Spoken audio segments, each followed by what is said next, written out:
नमस्कार. आपण या 16व्या अध्यायातल्या 7व्या ते 18व्या श्लोकापर्यंत भगवंतांनी आपल्याला सगळी आसुरी संपत्ती म्हणजे आसुरी संपत्ती असणाऱ्या मंडळींची लक्षणं कशी असतात ही मोठ्या विस्तारानं सांगितली होती. अहंकारी, अविवेकी, दुसऱ्याला त्रास देणारे, दुसऱ्याचा विचार न करणारे, अशा प्रकारचं शास्त्रविरोधी किंवा इतरांना छळणारं अशा प्रकारचं आचरण करणारी जी मंडळी असतात ती सगळी ह्या आसुरी प्रकृतीची असतात असं आपण 18व्या श्लोकापर्यंत पाहिलं. यांना काही भगवंताची प्राप्ती करून घ्यावी, नरदेहाचं मिळालं नरदेह तर त्याचं काहीतरी चांगलं भलं करावं असं काहीच वाटत नाही. आणि त्यामुळे 19व्या श्लोकामध्ये आपण असं पाहिलं आणि त्या निमित्तानं 19व्या श्लोकावर माऊलींच्या ज्या ओव्या आपण पाहिल्या 389 पासून 413पर्यंतच्या त्या ओव्यांमध्ये असा विषय आपण पाहिला की या प्रकारची जी मंडळी आहेत त्या मंडळींना स्वाभाविकच भगवंत स्पष्टपणानं सांगतायत की इतकं क्रूर कर्म करणाऱ्या तुम्हाला अनेक जन्म नरकातच मी पाठवतो असं भगवंत स्पष्टपणाने 19व्या श्लोकात म्हणतात की अशा आसुरी प्रवृत्तीची जी लोकं आहेत त्यांना अनेक जन्म मी काय करतो तर नरकामध्येच ठेवतो.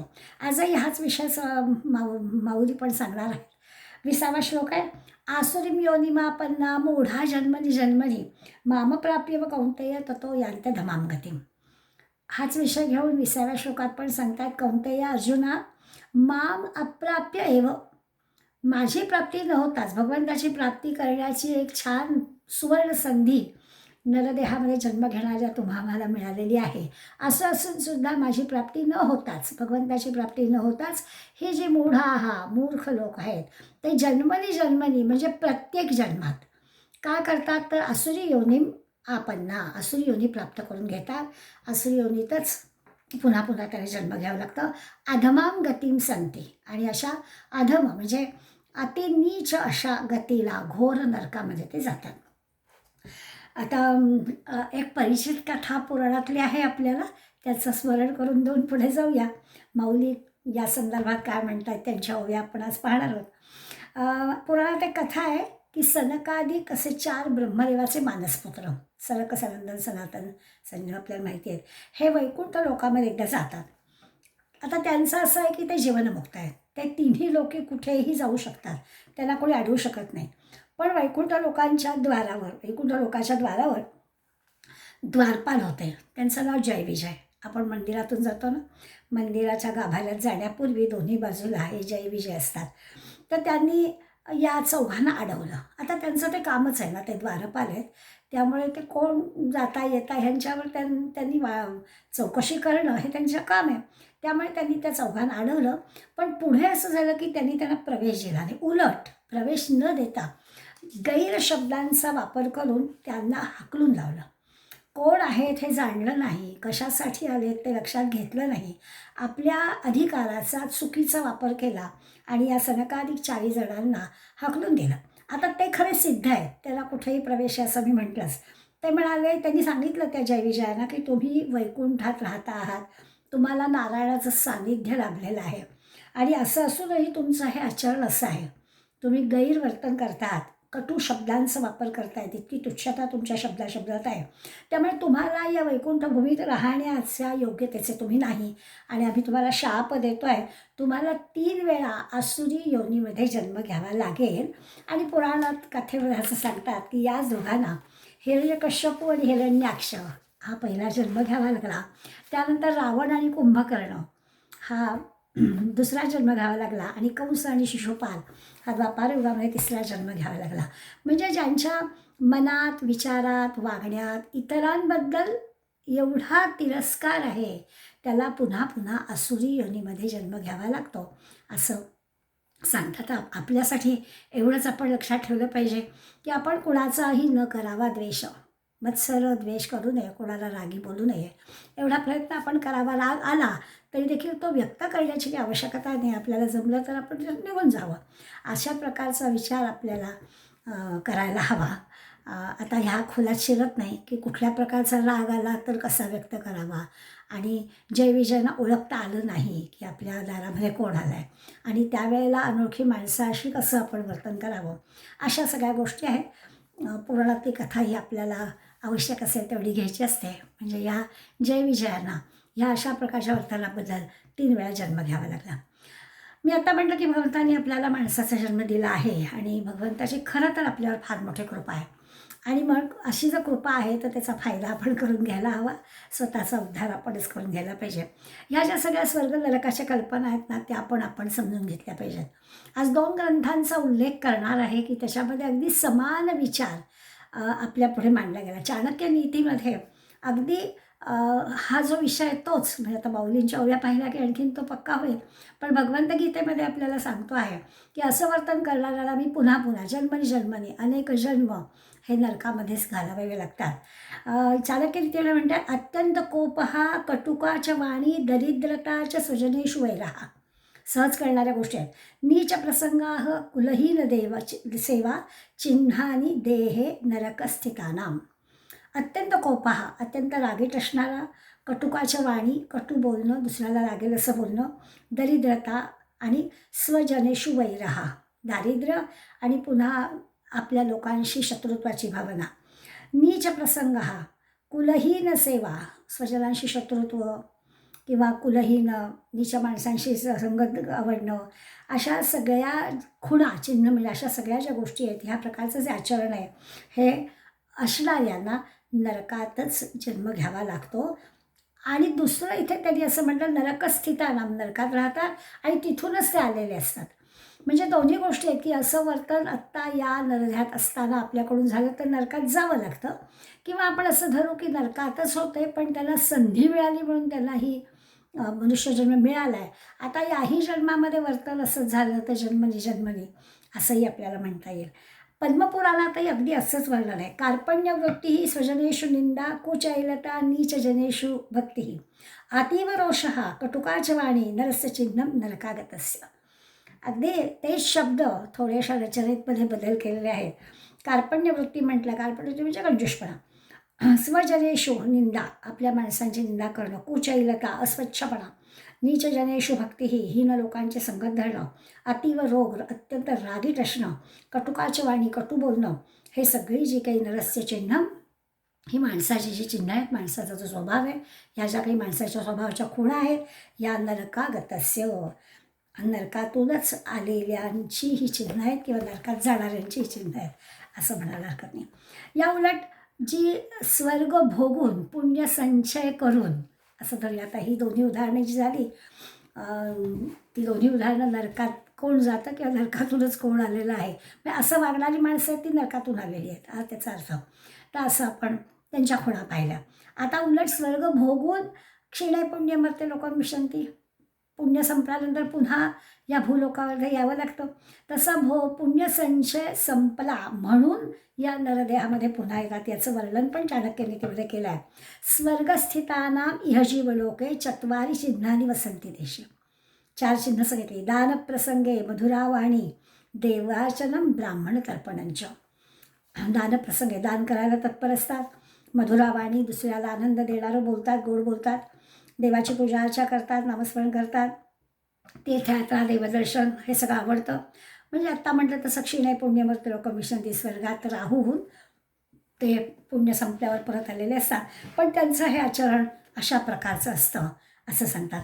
अगदी पद्मपुराणात पण ह्याच पद्धतीचं वर्णन आपल्याला दिसतं, हाच विचार सांगतात. स्वर्गस्थितानाम, बघाच्या ह्याच्यातले शब्द फक्त थोडी बदलले. स्वर्गस्थितानाम इह जीवलोके चत्वारी तेषां हृदये वसंती, दानं प्रशस्तं मधुराच वाणी देवाचलं ब्राह्मण तर्पणंच. भगवंत आता अर्थ सांगायची आवश्यकताच नाही. हे असं सगळं भगवंतानी माणसाला निर्माण केलं आहे, बुद्धी दिलेली आहे, मन दिलेलं आहे, सात्विक गुण दिलेले आहेत, सात्विक गुणातून आपण निर्माण झालेलो आहोत. हे सगळे तसं पाहायला गेलं तर 16व्या अध्यायाच्या सुरुवातीला दैवी गुण सांगितले आहेत. ते दैवी गुण घेऊन आपण आलो आहे. तर रजोगुण तमोगुण हे पाहुणे आहेत, ते मुळात नव्हते आपल्याजवळ. सत्वगुण घेऊन आपण आलो आहे. आणि मग इथे ह्या दृश्य जगामध्ये वावरायला लागल्यावर रजोगुण तमोगुण हे आपल्याकडे पाहुणे आलेले आहेत. मुळात असं आहे, मुळात दैवी गुण असल्यामुळे मुळात माणूस शहाणा आहे. असं जरी असलं तरीसुद्धा नंतर काय होतं त्याचा विचार आपल्याला कळतोच आहे. आता हे सगळं लक्षात घ्यायचं आणि माऊलींच्या ओव्यांचा अभ्यास करायचा. आज आपण 414व्या ओवीपासून अभ्यास करणार आहोत. 414वी ओवी आहे, हा ठायवरी संपत्ती ते आसुरी, अधोगती अवधारी जोडिली तीही. माऊली म्हणतात ही जी संपत्ती ते आसुरी, आसुरी संपत्तीच्या योगाने ही जी अधोगती अवधारी, अधोगतीला मिळवलेली आहे, ही मूर्ख मंडळी आहे. या मूर्खाने ही आसुरी संपत्ती गोळा केली आणि या मार्गाने ते अधोगतीला गेले आणि मग अशी दुर्दशा प्राप्त झाली. जोडीली ती ही काय अवधारी जोडीली ती आहे, म्हणजे हा जो काही आसुरी संपत्तीचा महिमा कसं म्हणावं त्याला, पण त्याचं जे काही आसुरी संपत्तीचं मोठेपण आहे ते सांगतायत आणि त्यांच्या योगाने अधोगतीलाच जायला होतं. ती अधोगती कशी मिळते ह्या आसुरी संपत्तीमुळे ती ऐक. पुढल्या ओळीमध्ये ते सांगतायत कसं कसं कसं घडतं. पाठी व्याघ्रादी तामसा, योनी तो अळूमाळू ऐसा, देहाधाराचा उसासा आठी जोई. व्याघ्रादी म्हटलं आहे. मागच्या ओव्यांमध्ये एकदा सांगून झालेलं आहे की व्याघ्रसिंहाच्या म्हणजे पशुयोनीमध्ये जन्म मिळतो. ही तामस योनी आहे.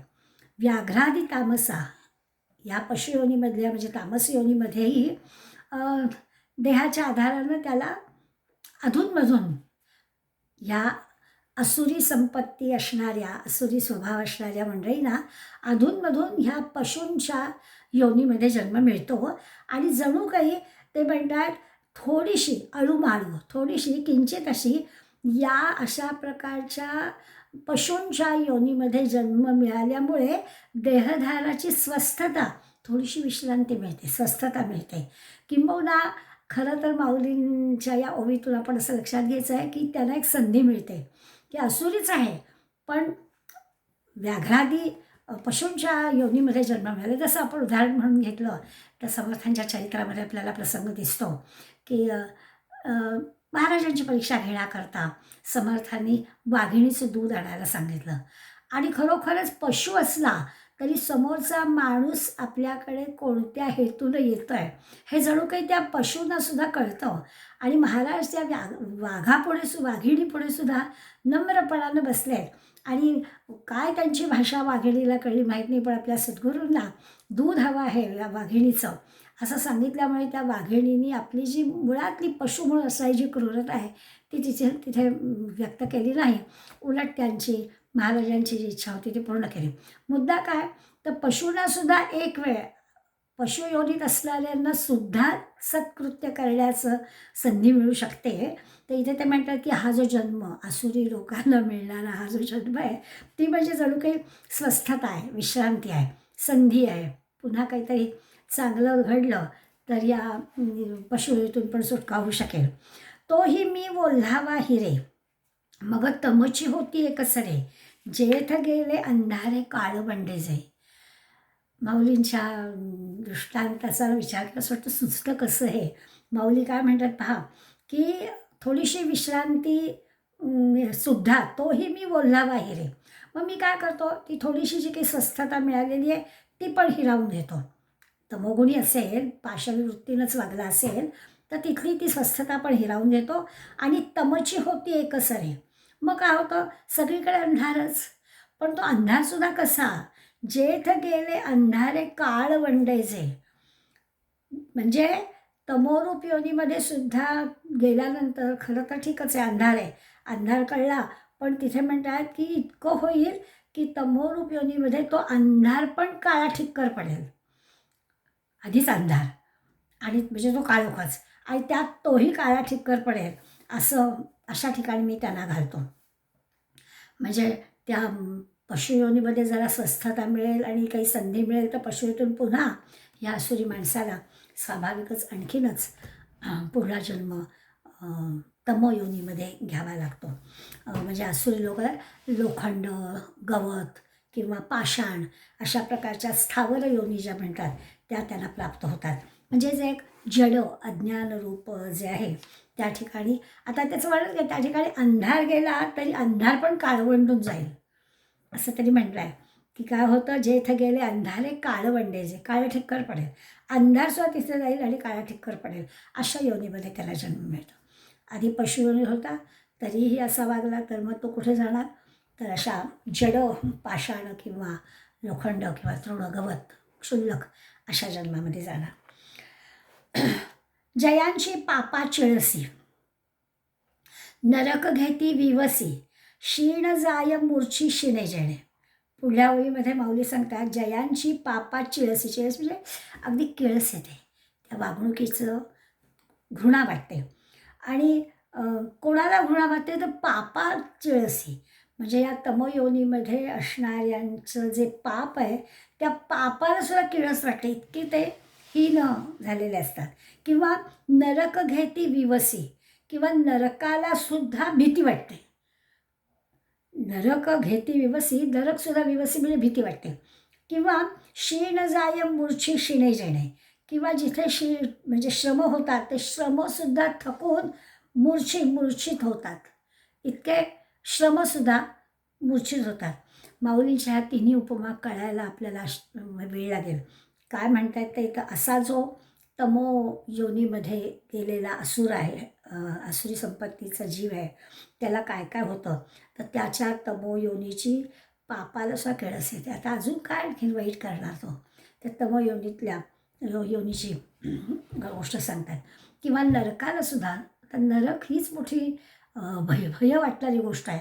त्या नरकही जिथे घाबरतो, इतका तो हीन झालेला आहे.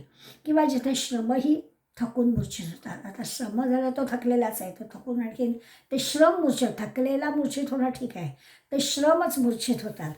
अशा प्रकारचं इतकं हीन हे असुरी माणसाचं आचरण असतं. पुढल्या 418व्या ओळीत म्हणतात, मळू झेणे मळे, तापू झेणे पोळे, जयाचे दी नावे सळे महाभय. म्हणजे आत्ताच्या 417व्या ओळीमध्ये 3 दाखले दिले, अजून पुढले देत आहेत, तेही असेच आहे. मळू जेणे मैले, मळू म्हणजे मलिन, मल, निर्मल शब्द आपल्याला कळतो, हा मल. आता हा मलही मलिन होतो. आता मुळात तो मल आहे, तर तोही मलिन होतो. आणि तापू जेणे पोळे, तापालाही ताप येतो. म्हणजे नुसतं त्या योनीचं नाव घेतलं असलं तरी माणसाला भीती वाटते, इथे त्या तापालाही ताप येतो. जयाचे दी नावे सळे महाभय, आणि महाभय जे आहे ते महाभय पण भयभीत होतं.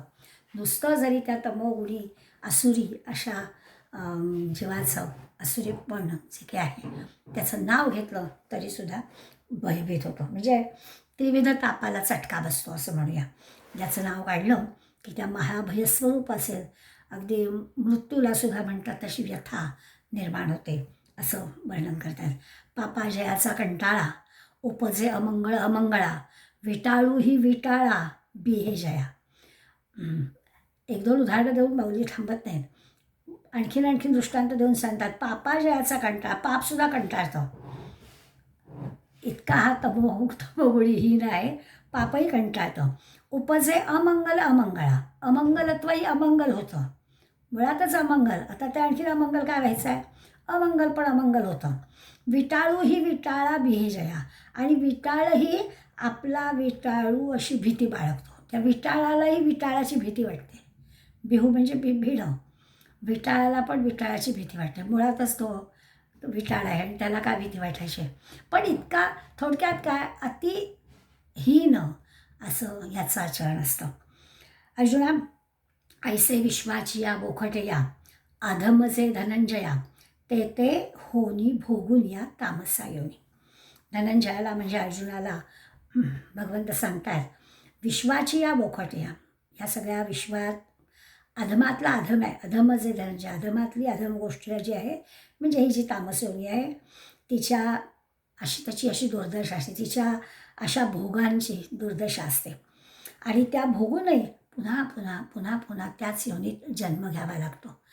म्हणजे एकदा झालं म्हणून त्याच्यातून काही बोध घ्यायचा तर तसं घडत नाही, पुन्हा पुन्हा त्याच योनीला प्राप्त व्हायला होतं.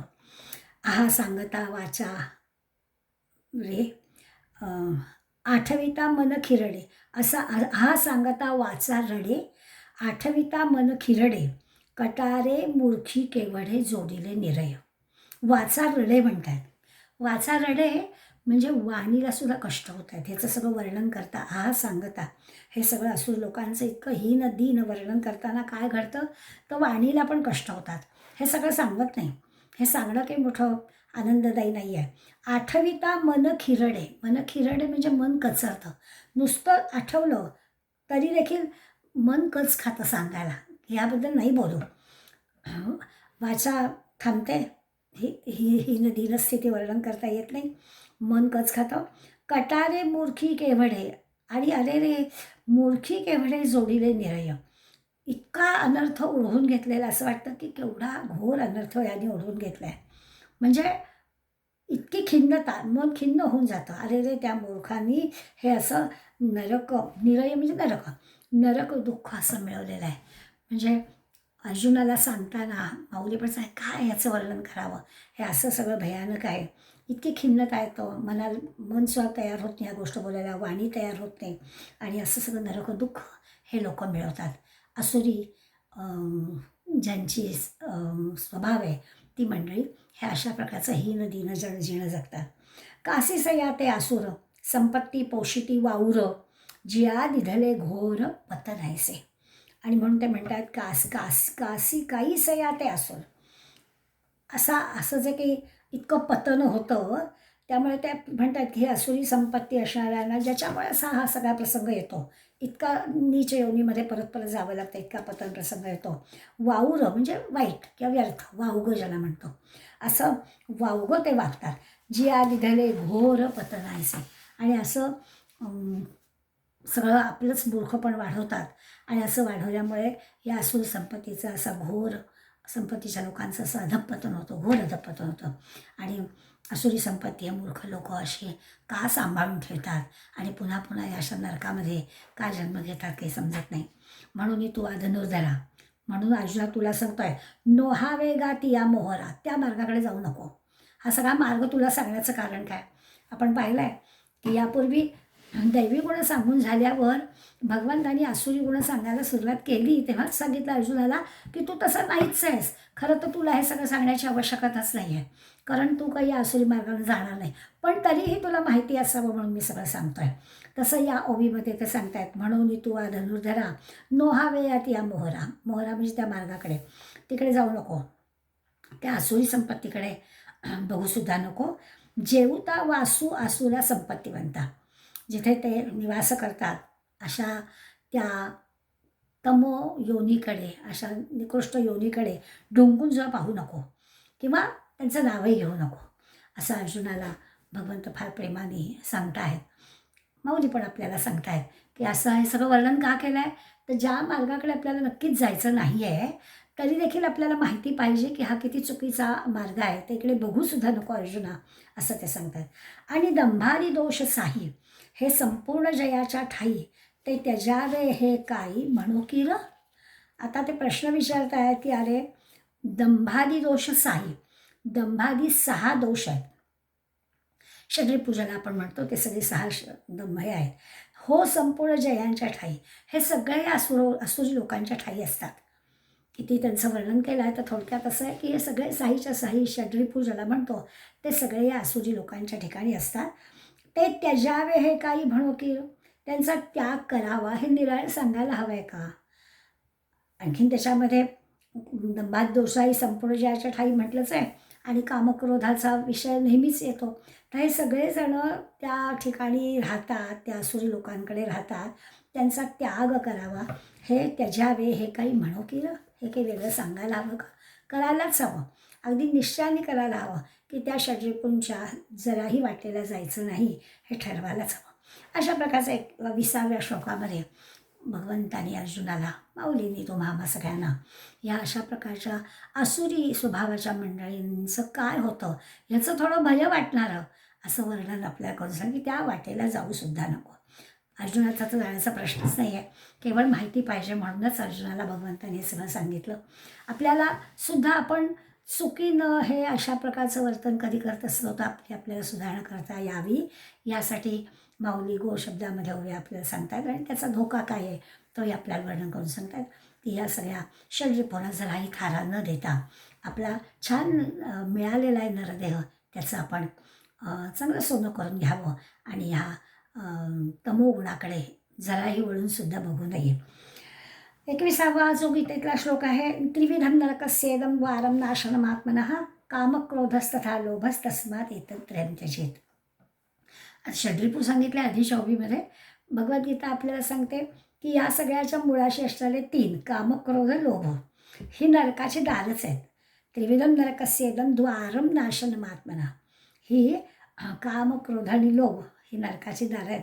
म्हणजे नरकाकडे नेणारे हे 3 मार्ग आहेत. आत्मनः नाशम, स्वतःचा नाश करणारी, स्वतःलाच अधोगतीला नेणारी ही 3 मंडळी आहेत. काम क्रोध आणि लोभ हे 3 आपल्या स्वतःचा नाश करून देतात. म्हणून काय केलं पाहिजे, म्हणून या तिन्हींचा एतत्त्रयं त्यजेत, तिन्हींचा त्याग केला पाहिजे. याचा विचार पण माऊली करतात.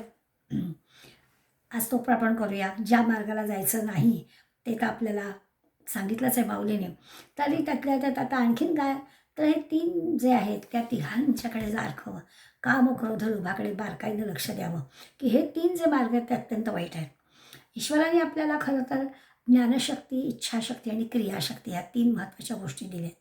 आपण कर्म करू शकतो, आपण ज्ञान प्राप्त करू शकतो, आपल्याला चांगल्या इच्छा ज्या आहेत त्या पूर्ण करता येतील, त्या चांगल्या इच्छा मनात ठरवता येतात आणि ह्या 3 महत्त्वाच्या शक्ती आहेत आपल्याजवळ.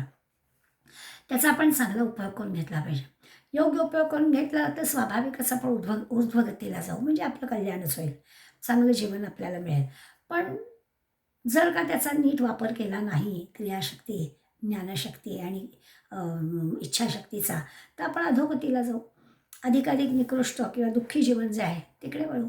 आपला समोर असणारे दोन्ही मार्ग आहेत, आपल्याला दोन्ही मार्गांनी कसं जायचं ते सांगितलेलं आहे. आता आपली तयारी पाहिजे की अरे मी ह्या चांगल्या मार्गानेच जाणार आहे आणि माझ्या जीवनाचं निश्चितपणानं ऊर्ध्वगतीला चांगल्या पद्धतीनं जीवनाकडे मी जाणार आहे. हे आपल्याला स्वातंत्र्य दिलं आहे भगवंताने, त्या स्वातंत्र्याचा आपण उपयोग करायला पाहिजे. म्हणजे मृत्यूनंतर स्वर्गात जायचं का नरकात जायचं, काय मिळायचं ते मिळू दे, त्याचा आत्ता विचार करायला नको. पण पृथ्वीवरचं जे आपलं जीवन आहे, आत्ता आपण जे जीवन जगतो आहोत ते आपल्याच कर्माने चांगलं सुखमय, आनंदमय, स्वर्गमय आपण बनवू शकतो. असं आपण केलं पाहिजे. आणि ते जर तसं केलं नाही तर इथेच आपण याच देही याची डोळा नरकमय किंवा यातनामय, दुःखमय असं जीवन आपण बनवू शकतो. आपल्या इच्छाशक्ती, क्रियाशक्ती याच्यावर, ज्ञानशक्तीच्या जोरावर आपण आपलं आत्ताचं जीवन, मृत्यूनंतर देह टाकल्यावर काय होईल तो विचार आहेच, पण आत्ता तरी आपण हे चांगलं करू शकतो. आता यातली जी इच्छाशक्ती आहे, म्हणजे ज्याला काम असं म्हणतो, या इच्छाशक्तीवर आपलं विवेकाचं नियंत्रण हवं. कोणत्या प्रकारची इच्छा आपण करायची ते आपल्याला ठरवता आलं पाहिजे. असं विवेकाने जर ठरवलं तर ती इच्छाशक्ती पण आपल्याला उपयोगी पडणारी आहे. मनामध्ये ध्येय पाहिजे, इच्छा पाहिजे, त्या इच्छेसाठी करणारे सगळे प्रयत्न पाहिजेत, तर आपली इच्छा चांगली पूर्ण करता येईल. त्यामुळे विवेकाचं बंधन असणारे आपलं हे काम असलं पाहिजे, विवेकाचं नियंत्रण असलं पाहिजे. ज्ञानशक्तीचं नियंत्रण ह्या म्हणजे ह्या इच्छाशक्तीवर असलं तर मग स्वाभाविकच आपल्याकडून चांगलीच कृती होईल. म्हणजे या तिन्ही शक्ती ज्या आहेत, ज्ञानशक्ती, इच्छाशक्ती आणि क्रियाशक्ती, या एकमेकीला चांगल्या अनुकूल असल्या पाहिजेत, म्हणजे मग आपला उद्धार व्हायचा प्रश्नच येणार नाही, उद्धारासाठी त्या वापरल्या जातील. ती इच्छाशक्ती जी आहे तिला मोकाट फक्त सोडायचं नाही, तिला आपण आपल्या ताब्यात ठेवायचं. ती जर आपल्या ताब्यात राहिली नाही तर ह्या क्रियाशक्तीचा आणि ज्ञानशक्तीचा पण काही उपयोग होणार नाही. म्हणून इच्छाशक्तीला आपल्या ताब्यात ठेवावं लागतं, तिला जराही सैल सोडायचं नाही.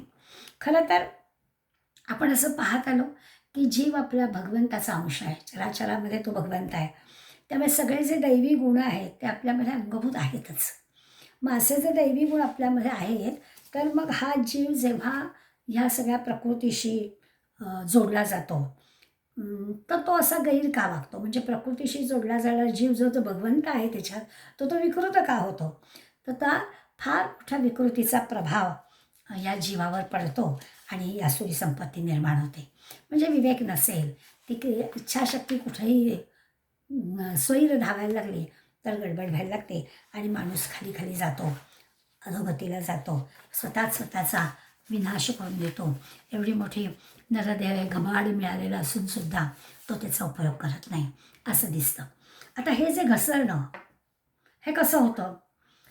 जीव प्रकृतीशी जोडलेला आहे, या दृश्य जगाशी हा जीव जोडलेला आहे.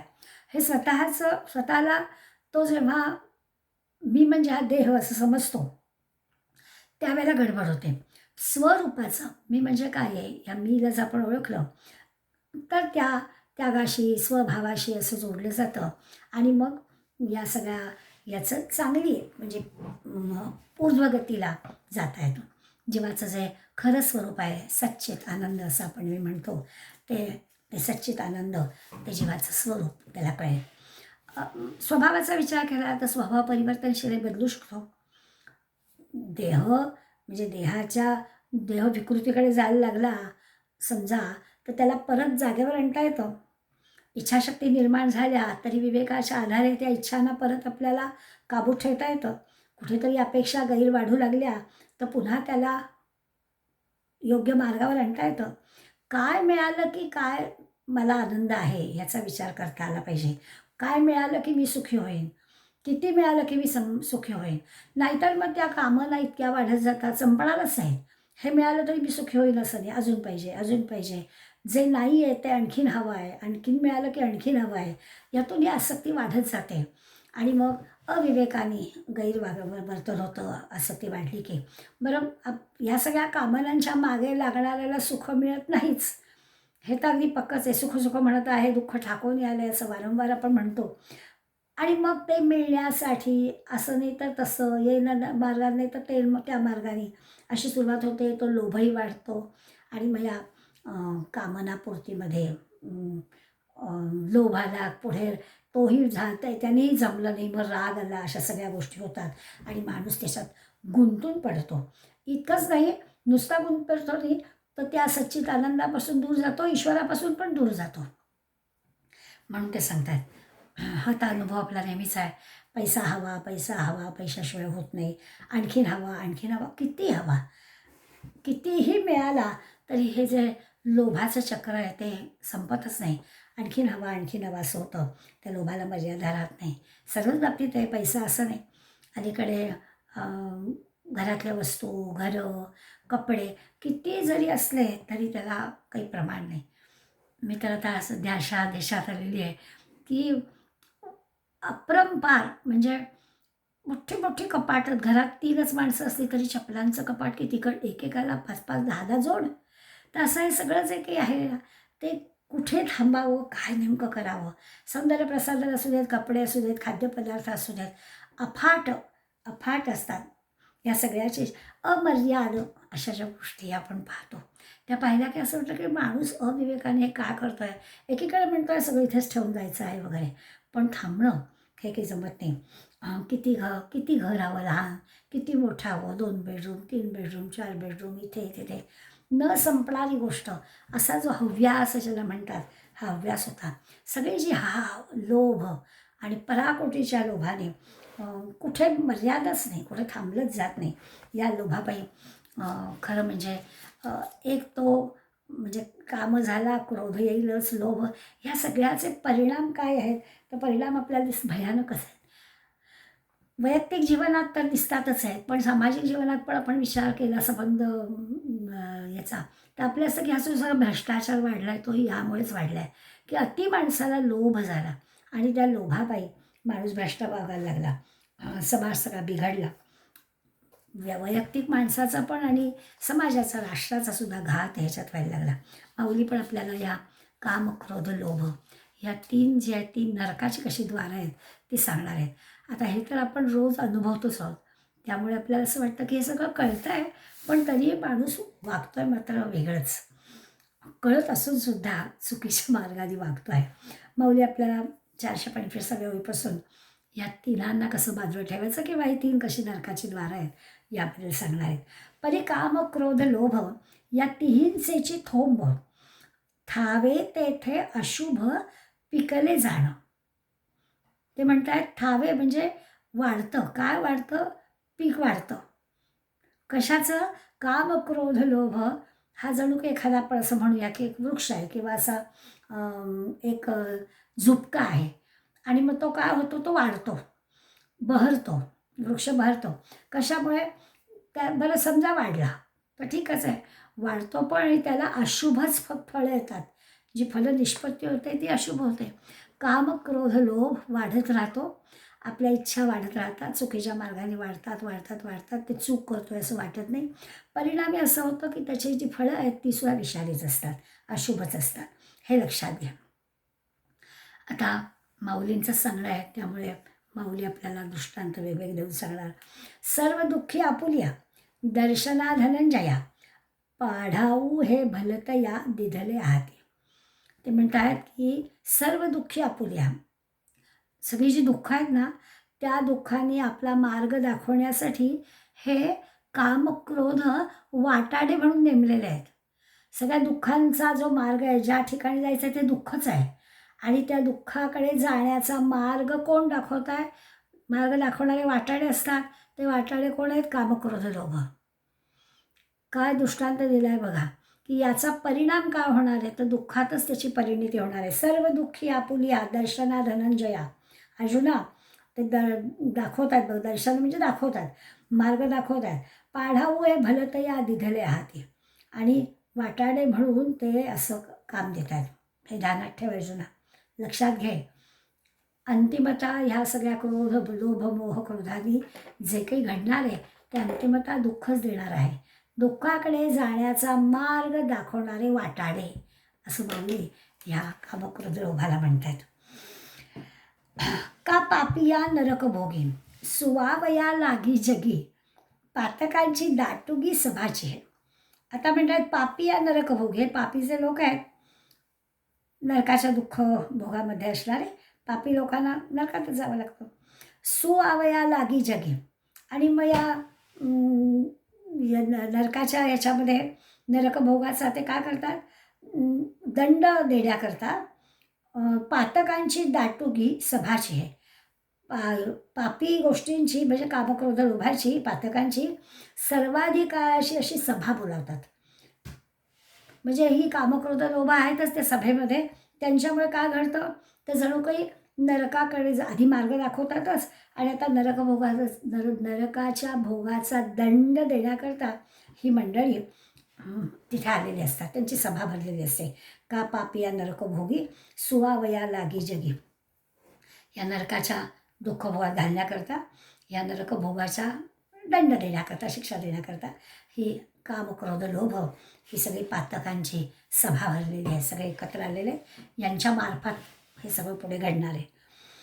ते रौरवा गा तवचीवरी, ऐकजती पटांतरी, जव हे तिन्ही अंतरी उठतीना. रौरव नावाचा नरक आपल्याला पोथी पुराणातून ऐकून माहिती आहे की सगळ्यात वाईट नरक कुठला, तर तो रौरव. रौरवा गा तवचीवरी, ऐकजती पटांतरी, पुराणामध्ये त्या रौरव नावाचं एक भयंकर नरक आहे असं ऐकलं आहे. जोपर्यंत जव हे तिन्ही अंतरी, जोपर्यंत हे तीनही आहेत अंतःकरणामध्ये, काम, क्रोध, लोभ हे तिघही जोपर्यंत आहेत, त्या अंतःकरणात त्यांचा उद्भव झाला नाही तोपर्यंत हा नरक आहे असं पोथीपुराणात आहे. म्हणजे तोपर्यंत सुटकाच नाही आहे. कामक्रोध लोभ जोपर्यंत आहे तोपर्यंत ह्या अत्यंत भयंकर असा जो नरक आहे तिथून काही सुटका नाही आहे, जोपर्यंत आहे कामक्रोध लोभ आहे. अपाय ही आसलग, यातना ही सवंग, हानी हानी नोहे हे निघ हेची हानी. हानी हानी म्हणजे हानी हानी म्हणायचं आहे. हानी हानी नोहे तिघ हे ती निघ हेची हानी. अपाय ही आसलग, आसलग म्हणजे अगदी सोपं.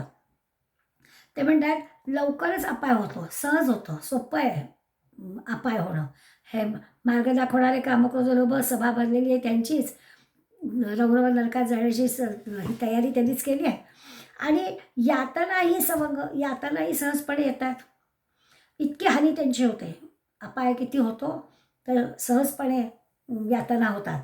हानी हानी नोहे हे तिघ.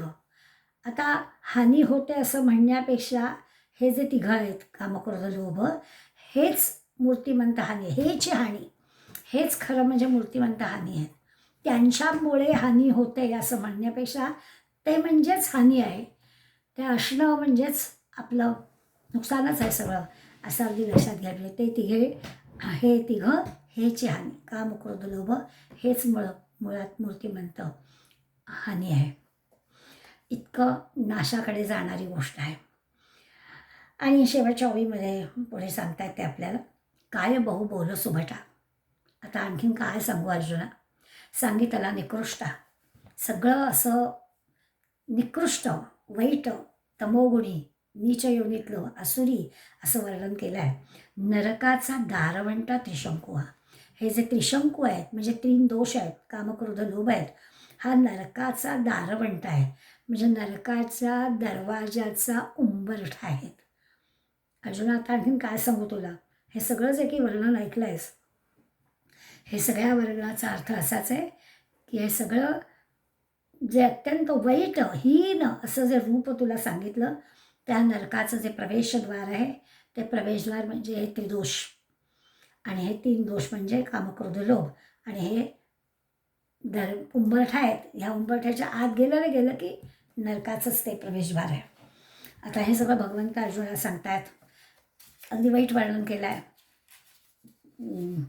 नरकाच्या दारात प्रवेश करणं, कामक्रोध लोभ असणं म्हणजे नरकाच्या दारात प्रवेश करणं असं पण सांगतायत. बरं असं आहे की यातला कुठलाही एक जरी दरवाजा, 3 दरवाजे आहेत, कामाचा, क्रोधाचा, लोभाचा, एक जरी दरवाजा असला तरी देखील नरकात प्रवेश जायला होणारच आहे. 3ही दारांनी नरकात प्रवेश म्हणजे बघायलाच नको असा त्यांचा संकेत आहे. एक जरी दोष असला तरी नरकातच जायला लागणार आहे. इथे तर काय 3ही दोष असतील तर मग दुसरा काही मार्गच नाही. या कामक्रोध लोभा माझी जीवे जो होय उभा, तो निरयपुरीची सभा सन्मानो पावे. आता हे जे 3 आहेत, कामक्रोध लोभ, ह्याच्यापैकी एका दारात माझी जीवे जो होय उभा, एका दारामध्ये जो उभा राहतो, 3पैकी एका दारात जे राहिला, तो निरयपुरीची सभा सन्मान पावे, तो नरकपुरीच्या सन्मानाला प्राप्त होतो. म्हणजे त्याच्या दारात उभा राहून तो 3 नरकपुरीची सभा बघतो. आत्ताच मी म्हटलं की 3ही असलं तर काय इलाजच नाही. एक जरी असला तरी देखील ती काय होते, ती नरकपुरीची सभा आहे ना, ती सन्मान पावे, ती बोलावते आपल्याला. दारात नुसतं उभं राहिलं की प्रवेश तिकडेच आहे. त्या या म्हणून ते आपल्याला स्वागत करतात. नरकपुरीतली मंडळी आपलं स्वागत करतात. त्यामुळे कामक्रोध लोभामधला एकसुद्धा आपल्याला नरकातच नेणार आहे. आणि हे त्रिशंकू असले तर मग तर काय बघायलाच नको. म्हणून पुढत कीर्ती, हे कामादी दोष त्रिपुटी, त्याच्याविची गावोरवटी आघवाविषयी. म्हणून अर्जुना मी तुला पुन्हा सांगतोय, पुढत कीर्ती, पुन्हा हेच सांगतो आहे. हे कामादी दोष त्रिपुटी, ही जी काही त्रिपुटी आहे, काम क्रोध लोभ आहे, हे अत्यंत वाईट आहे. त्याच्याविची बोखटी, ह्या इतकी वाईट आहे की सगळ्या त्याचा पहिल्यांदा त्याग करावा. त्याच्याविची बोखटी इतकी ती विष देणारी आहे.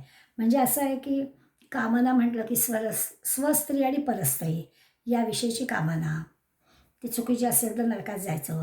शत्रुमित्राविषयी क्रोध, शत्रूविषयी क्रोध असेल आणि मित्राविषयी क्रोध, आपण हे सगळं विचारात घेतलं पाहिजे. कोणाविषयी काय आहे, तर मित्राविषयी क्रोध आला की नरक यातना. स्वधन आणि परधनाविषयी लोभ, आपल्या धनाचा आणि कुठल्या ह्याचा त्याग करायचा, असं ह्या कामक्रोध लोभाचा विचार करायचा. आपल्यालाही सगळं लक्षात ठेवायला हवं की आपण पुन्हा लक्षात घेतो की आपण भगवंताचे अंश आहोत. आपल्या ह्या सगळ्या देहाचा कारभार चालवणारा आतमध्ये बसलेला आहे आणि आपल्याला दैवी गुण देऊन त्यांनी पाठवलेलं आहे. असं भगवंताचा अंश असणारे आपण, दैवी गुण आपल्याच असणारे आपण, आपल्या जो दृश्य जग जे आहे त्या दृश्य जगातल्या म्हणजे प्रकृतीच्या प्रभावामुळे या सगळ्या देवापासून, ईश्वरापासून, स्वत्वापासून, सच्चिदानंदापासून आपण असे दूर जात असलो तर समजावं की कामक्रोध लोभ आपल्या आड येत आहेत. त्या सगळ्यांना बाजूला करावं, त्या त्रिकुटात आपण अडकू नये. खरं स्वरूप काय आहे, सच्चित आनंद रूप काय आहे, त्या स्वरूपाला जराही विसरू नये, हे सांगण्यासाठी थोडंसं भय वाटेल असं वर्णन मुद्दामच माऊली करतात. पण माणूस स्वरूप विसरून मी म्हणजे देह असे समजतो. आता मी म्हणजे देह असे समजतो तेव्हा ही सगळी धडपड असते. मी म्हणजे ईश्वर स्वरूप आहे असं म्हटलं तर ह्या सगळ्याची धडपड राहील. जे काही भगवंताच्या इच्छेने घडत आहे त्याच्यात आनंद मानता येईल. जे मिळत आहे त्याच्यात आनंद घेता येईल. हे हवं आहे, ते हवं आहे. कामना वाढणार नाहीत, लोभ वाढणार नाही. कोणाबद्दल द्वेष, राग, मत्सर येणार नाही. पण ही सगळी धडपड केव्हा आहे? जेव्हा मी म्हणजे हा देह आहे असं जेव्हा मला वाटतं, त्या देहाच्या सुखासाठी जी धडपड असते, त्या धडपडीमधून हे सगळं निर्माण होतं. मग त्या कामना येतात, हवं नको पण येतं. मग ते त्या कामना मिळवण्यासाठी किंवा त्या मिळाल्या नाहीत तर आणखीन लोभ वगैरे वगैरे सगळ्या गोष्टी येतात. एवढ्या कामना पूर्ण होऊन सुद्धा विवेक नाही. मग त्या अविवेकामुळे सगळी गडबड होते. बरं असं की ह्या सगळ्या कामना काही पूर्ण झाल्या तर ते सुख टिकून राहतं का हो? तर ते सुखसुद्धा टिकून राहत नाही. हे पण आपण अनुभवतो. तरी देखील आसक्ती वाढत राहते. आपण पाहिलं तसं घर, सोनं, नाणं, पैसा, अडका, माणसं, वस्तू सगळ्या गोष्टी ह्याच्यामध्ये सुख आहे असं वाटतं म्हणून आपण गोळा करतो आणि ती मिळवण्यासाठी आपली धडपड असते. पण यामध्ये त्या सगळ्या कितीही इच्छा जर पूर्ण झाल्या तरी त्या सगळ्या इच्छा तात्पुरत्या पूर्ण होतात असं आपल्या लक्षात येतं. कुठलीच इच्छा पूर्ण झाली आणि आता अगदी वा छान आनंद असं आपलं होत नाही. कायमचं समाधान ज्याला म्हणतो ते कायमचं समाधान मिळत नाही. किंवा आता मला हे मिळालं, आता मला आणखीन काहीच नको असा पण अनुभव आपल्याला येत नाही. पुन्हा आपलं दुसऱ्या दिवशी शॉपिंगची तयारी असतेच आपली. त्यामुळे ह्या ज्या काही इच्छा, कामना, लोभ, तो लोभ पुरा होण्यासाठी असणारी धडपड, येणं केलं प्रकार म्हणजे मार्ग चुकीचा असला तरी तो घेणं, मत्सर वाटणं, द्वेष वाटणं, राग येणं, ह्या सगळ्याने बुद्धी भ्रष्ट होते. आणि मग असा भ्रष्ट बुद्धी झालेला माणूस अविवेकाने वाटेल ते करायला तयार होतो. वयाप्रमाणे इच्छा बदलतात. लहानपणच्या इच्छा वेगळ्या असतात, तरुणपणाच्या इच्छा वेगळ्या असतात. त्या इच्छा पूर्ण करायची धडपड माणूस करतो. ही जी सगळी आहे ती सगळी आसुरी प्रवृत्ती वाढणं आहे. योग्य वेळेला त्या इच्छेला पायबंद घातला गेला तर मग ती आसुरी संपत्ती वाढणार नाही. म्हणून काम, क्रोध, लोभ हे करू नये असं सांगतात. दैवी गुण आणि आसुरी प्रकृती दोन्ही याची याची जी म्हणजे सीमा विभागणी करण्याची जी रेषा आहे ना ती खरी धूसर आहे. नेमकं काय? दैवी गुण आणि आसुरी गुण, दैवी प्रकृती आणि आसुरी प्रकृती या दोन्हींमध्ये रेष काढली समजा तर ती अशी पुसटशी आहे. नेमकं आपल्याला कळत नाही. ईश्वरतत्वाबद्दल किंवा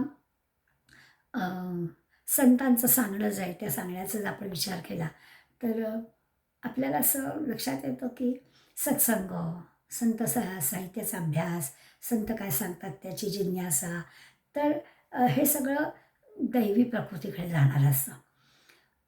पण काही वेळा असं असतं ना की सत्संगाचा किंवा संत साहित्याचा अभ्यास करण्याचा हेतू काय आहे? काय नेमकं आपल्याला मिळायला हवं? तर त्याप्रमाणे त्या हेतूवरती हे सगळं अवलंबून राहतं असं आपल्याला दिसतं. आपण व्यवहारामध्ये ओळखीचा फायदा व्हावा किंवा आपल्याला कुठं काही बढती मिळायला हवी, कुठलं काही आणखीन काहीतरी ज्याच्यापासून मिळावं असं जे आपण वागतो ते सगळं आसुरी प्रवृत्तीचं असतं. म्हणून लक्षात ठेवायचं असं की जेवढा हव्यास जास्त, जेवढ्या इच्छा जास्त, जेवढी अस्वस्थता, धडपड किंवा हे काम, क्रोध, लोभ हे जास्त, म्हणजे इच्छा ज्याच्या जास्त आपोआपच ह्या सगळ्या गोष्टी काम, क्रोध, लोभ जास्त. इच्छा समजा कमी, ठेवी आल्यानंतर त्याचे राहावे चित्ती असू द्यावे समाधान, तर तेवढं शांती समाधानाची प्राप्ती. ह्या ओळीचा तेवढाच आपण अर्थ नाही घ्यायचा. चित्ती असू द्यावे समाधान काहीच करायचं नाही असा त्याचा अर्थ नाही आहे. पण आपल्याला आहे त्याच्यात समाधान राहता यावं असं जर झालं तर मग तो आनंद मिळतो, समाधान मिळतो. पण इच्छा जर वाढत्या असतील तर समाधान मिळत नाही. म्हणजे आपलं असं होतं ना, झोप छान झाली की आपल्याला बरं वाटतं. आपण म्हणतो वाचो झोप छान झाली, बरं वाटतं, समाधान वाटतं, आनंद वाटतो, दुसऱ्या दिवशी कामाला उत्साह वाटतं. आता याचं कारण काय असेल? आपण जर बारकाईने विचार केला तर झोपेत आपल्याला कुठल्या कामाला नसतात. दुसऱ्या काही आपल्याला इच्छा, झोप असते, शांत झोप लागली असते आणि त्याचा जो परिणाम असतो तो दुसऱ्या दिवशी आपल्याला समाधान घेऊन जातो. वा झोप छान झाली आणि आपण उत्साहाने काही विशेष काम करायला लागतो सुद्धा. हे जे समाधान आहे, हा जो आनंद आहे, तोच आनंद आपल्याला जागेपणीच मिळवायचा असला तर एकच उत्तर, कामना पण थांबवून टाकायच्या, इच्छा थांबवायच्या. इच्छा नव्हत्या तेव्हा आपल्याला समाधान आनंद मिळतो हे जर आपल्याला कळलं आहे झोपेमुळे आपल्या, तर जागेपणी पण आपण जर इच्छा ठेवल्या नाहीत तर आपल्याला तो सुखाचा, समाधानाचा, आनंदाचा अनुभव नक्कीच घेता येईल. म्हणून आता हे जे काही आहे याला आत्मबोध असा शब्द आहे. आत्मबोध स्वतःच आपण आपला बोध करून घ्यायचा. आणि आता पुढे भगवंत अर्जुनाला सांगणार आहे की माणसाचा कामक्रोध लोभाला सोडायचं. आपण जो हा अनुभव आनंदाचा, समाधानाचा घ्यायचा आहे ह्याच्यासाठी कामक्रोध लोभ सोडायला हवेत. आता ते सोडायचे आहेत. आता सोडू म्हणताना काही सुटणार नाही. किती जरी प्रयत्न केला तरी नुसतं काही म्हणण्याने होणार नाही. पुन्हा पुन्हा ते येऊन चिकटतात आपल्याला. म्हणजे अनुभव असा येतो की अगदी तीर्थाच्या क्षेत्राच्या ठिकाणी असणारी माणसंसुद्धा त्यांची सर वाणी गोड असते असं नाही, एकदम लोकांवरती रागावतात. मी तर अनुभव घेतला आहे हा. शीतलखाडीमध्ये रोज वेगळी मंडळी येतात, नव्याने आलेली असतात, त्याला विचारणार तिथली काही माहिती नसते. आणि तिथे जो व्यवस्थापन बघणारा माणूस असतो तो नित्याचा तिथेच असतो ना. त्यामुळे नवीन येणाऱ्या माणसाशी त्याला काहीही माहिती नाही आहे तर आपण गोडच शब्दात बोलायला हवं. पण ते रोज तेच तेच तेच तेच बोलून असेल, व्यवस्थापनाचं काम करणारा माणूस त्या तीर्थक्षेत्रात राहतो आहे, संतांच्या सहवासात तिथे राहतो आहे, त्याचा काही परिणाम व्हायला पाहिजे ना. पण नाहीच. पाठी दिसत नाही का, वाचता येत नाही का, असं बोललं जातं. तेव्हा कितीही जरी प्रयत्न केला तरी हे जे कामक्रोध लोभ आहेत किंवा हे जे षड्रिपू आहेत, हे षड्रिपू असे सुटू म्हणताना सुटत नाहीत. त्याच्यासाठी फार प्रयत्न करावे लागतात. आणि पुन्हा पुन्हा चिकटायला नको ह्याच्यासाठी पण प्रयत्न करावे लागतात. आत्ता एक वेळ सोडले, आता अगदी मला राग येत नाही असं म्हटलं तरी देखील पुन्हा पुन्हा ते येऊन चिकटतात. त्यामुळे हे तमोगुण, हे आसुरी गुण किंवा हे अशा सगळे षड्रिपू हे सगळे जायला हवे असेल तर भगवंत 22व्या श्लोकामध्ये आपल्याला सांगणार आहे.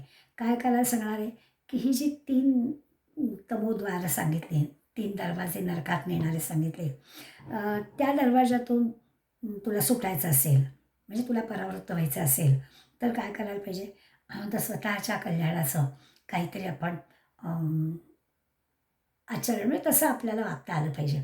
आणि ते करताना जर का व्यवस्थित तसं तुला जमलं, या सगळ्यांपासून दूर राहिलं, तर मग भगवंताची प्राप्ती तुला करून घेता येईल असं ते आपल्याला सांगणार आहेत. आणि 22व्या श्लोकामध्ये आता कसं आहे ते सांगितलं, ते किती चुकीचं आहे आणि वाईट आहे ते पण सांगून झालं, आणि त्या मार्गाला जायचं नाही आहे हे पण सांगून झालं. पण मग आता तसं आहे तर आपल्यात बदल करायला हवा. आणि म्हणून 22व्या श्लोकामध्ये एतैर्विमुक्तः कौन्तेय तमोद्वारेस्ते नरः आचरत्यात् मनुष्ययस् ततो याति परांगतीम. अशा या परमगतीला प्राप्त होण्यासाठी, म्हणजे भगवंताची प्राप्ती करून घेण्यासाठी या सगळ्या विकारांपासून परावृत्त झालेला माणूस जो आहे तो आचरण कसं करतो त्याचा विचार आपण 22व्या श्लोकामध्ये आणि माऊलींच्या पुढल्या म्हणजे 433व्या ओवीपासून करणार आहोत. तर पुढल्या सोमवारी करूया. आज इथेच थांबूया. धन्यवाद.